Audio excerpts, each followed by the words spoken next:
was made into a dispute. We need a strong UN, but a strong UN requires a fair UN. India के foreign minister doctor Jaishankar ने कश्मीर को लेकर एक बहुत बड़ी statement दी है। 1948 में यूएन ने कश्मीर को डिस्प्यूटेड एरिया करार दिया था, लेकिन अब इंडिया के फॉरेन मिनिस्टर डॉक्टर जयशंकर ने यूएन से खुलेआम जो है कश्मीर की डिमांड कर ली है। उन्होंने कहा है कि यूएन को एक बार फिर से अपने फैसले पर नजरसानी करनी चाहिए और कश्मीर के आगे से डिस्प्यूटेड एरिया का वर्ड हटा के कश्मीर को इंडिया का अटूट अंग जो है वो जाहिर कर देना चाहिए। उन्होंने कहा कि कश्मीर इंडिया से बिलोंग करता है, इंडिया का अटूट अंग है, लिहाजा यूएन को कश्मीर जो है वो इंडिया के साथ जोड़ देना चाहिए। इस सारे मामले पर डॉक्टर जयशंकर की स्टेटमेंट पर फिलहाल पाकिस्तान की तरफ से कोई स्टेटमेंट, कोई स्टांस जो है वो सामने नहीं आया, लेकिन पाकिस्तान के अवाम का क्या रद्द-ए-अमल है, आइए जानते हैं।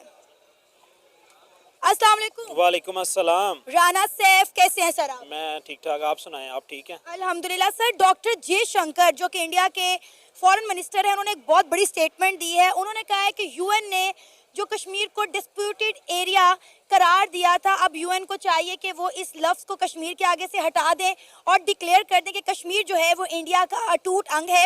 क्या कहना चाहेंगे आप डॉक्टर जयशंकर की स्टेटमेंट पर? देखिए, इस वक्त ना डॉक्टर एस जयशंकर जो है वो नो डाउट के वो मरकज़ निगाह बना हुआ है पूरी दुनिया की। आप ये कह लें यूरोप कमज़ोर पड़ा हुआ है, यूरोप को धमकियाँ लगा रहा है अमेरिका, वेस्ट सारे का सारा जो है वो कमज़ोर है।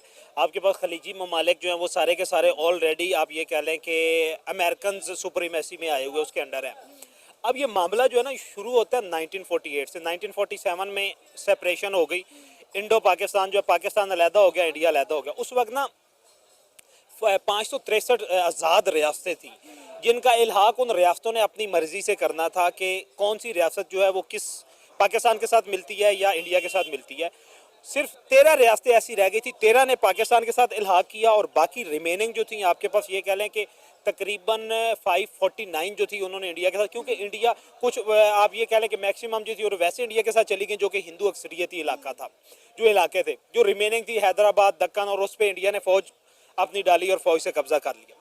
रह गया सबसे इम्पोर्टेंट, और एक उस वक्त बलूचिस्तान था, जो आप हमारा बलूचिस्तान के इशू ना कि बलूचिस्तान के साथ कोई ज़मीनी राब्ता नहीं था हिंदुस्तान के उस वक्त एरिया का, तो उसने इस पे ना फोकस नहीं किया। और उस वक्त बलूचिस्तान में लगता भी ये था कि ये तो सहरा है और कुछ बंजर ज़मीन है, यहाँ पे कुछ नहीं है। सबसे इम्पोर्टेंट सोने की चिड़िया थी कश्मीर, कश्मीर का इलाका जो है।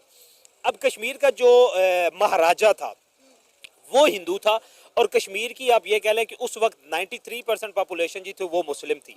हिंदू महाराजा जो है उसको आप ये कह लें जवाहरलाल नेहरू ने ब्लैकमेल करके और कश्मीर को लेके वो बहुत ज़्यादा स्ट्रॉन्ग है। उन्होंने मसले को इन्वेजन के अंदर बदल दिया और कहा कि ये अटैक हुआ है, ये डिस्प्यूट नहीं है। इस वक्त पाकिस्तान के अवाम से बात करेंगे और देखेंगे इंडिया जो है कश्मीर को लेके इतना लाउड क्यों बोल रहा है। कभी इंडिया कश्मीर लेने की बात करता है और आज इंडिया ने दुनिया के सामने ये रखा है कि आपके जो दुनिया के फैसले हैं कश्मीर को लेके वो गलत है।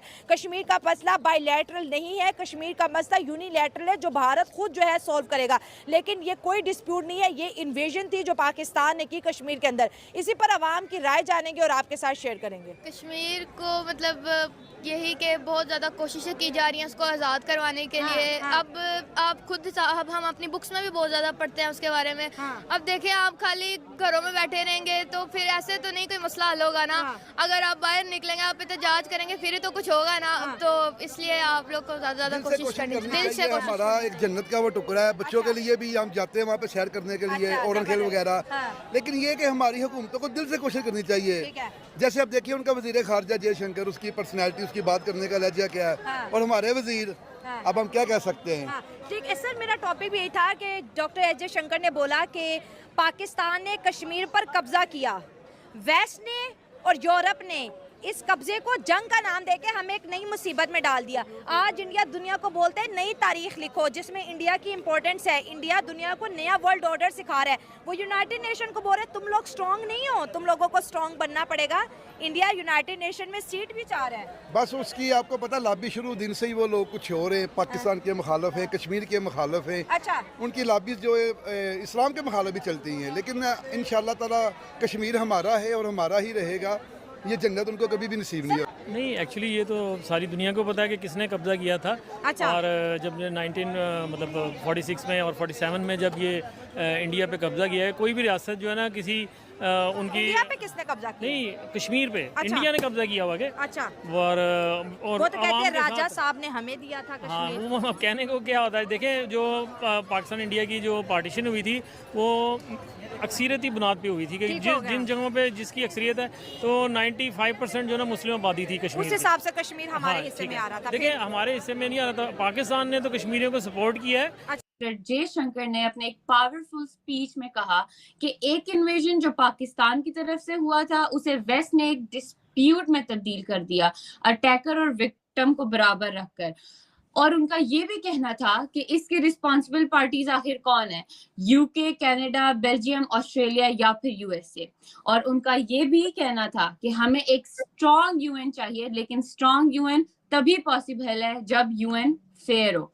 तो इन सब के बारे में आज हम तफसील से बात करेंगे डॉक्टर कमर चीमा साहब से। तो जी डॉक्टर साहब, सबसे पहले तो आप हमें बताएं कि डॉक्टर जयशंकर साहब की इस तरह की स्टेटमेंट आना, तो आप इस तरह की स्टेटमेंट को देखते हुए क्या समझते हैं कि क्या ये सिर्फ एक पॉलिटिकल रेटोरिक है या फिर एक calculated diplomatic move? Thank you दुआ। देखिए, पहली बात तो ये है कि आपको पता है कि डॉक्टर जयशंकर जो हैं वो एक्सपर्ट हैं इन चीज़ों में कि वो उनको बात करनी आती है। वो इस वक्त प्रिंसिपल डिप्लोमेटिक जिसे कहते हैं ना स्पीकर हैं, और आप ये कह लें कि वो जिसे कहते हैं ना पावरफुल जो डिप्लोमेट हैं, टॉप डिप्लोमेट हैं, जो इस वक्त भारत का जो नैरेटिव है दुनिया के सामने क्राफ्ट कर रहे हैं।